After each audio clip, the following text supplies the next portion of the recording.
तहसीलदार रजेवर गेलेले असताना येथील तहसील कार्यालयातील 3 नायब तहसीलदारांसह 9 कर्मचारी गैरहजर आढळून आले। यामुळे नागरिकांच्या कामांना विलंब झाला असून अनेक जण कामं न झाल्याने खाली हाताने गावाकडे परतले।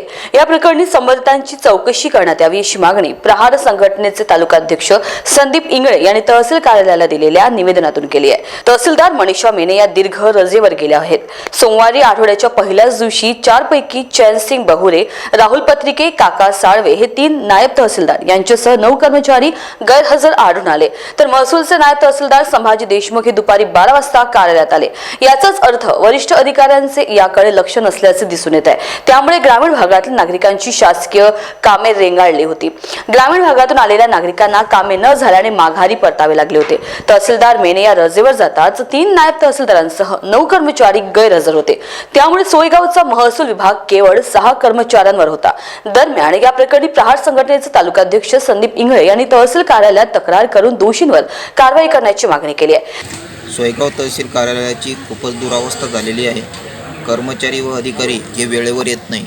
सोयगाव तहसील कार्यालयामध्ये 4 नायब तहसीलदार असताना देखील सकाळी 11:30 वाजेपर्यंत नायब तहसीलदारही नाही। मुख्य म्हणजे की तहसीलदार देखील या कार्यालयामध्ये अनेक वेळा गैरहजर असतात। तसेच की 9:45चा कार्यालयीन वेळ असताना कर्मचारी व अधिकारी सकाळी 11:30च्या नंतर कार्यालयामध्ये येतात। तसेच कार्यालयाची जाण्याची वेळ 5:45 असताना देखील कर्मचारी 4:30 वाजेपासूनच घरचा रस्ता पकडतात। त्यामुळे सोयगाव तालुक्यात येणाऱ्या नागरिकांचे खूपच हाल होत आहेत।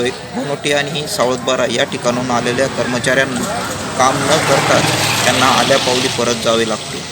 त्यामुळे जिल्हाधिकारी साहेबांनी याकडे गांभीर्याने लक्ष द्यावे अशी मागणी आम्ही करीत आहोत। इंडिया न्यूज TV 24 करता निलेश पाटील, सोयगाव, छत्रपती संभाजीनगर।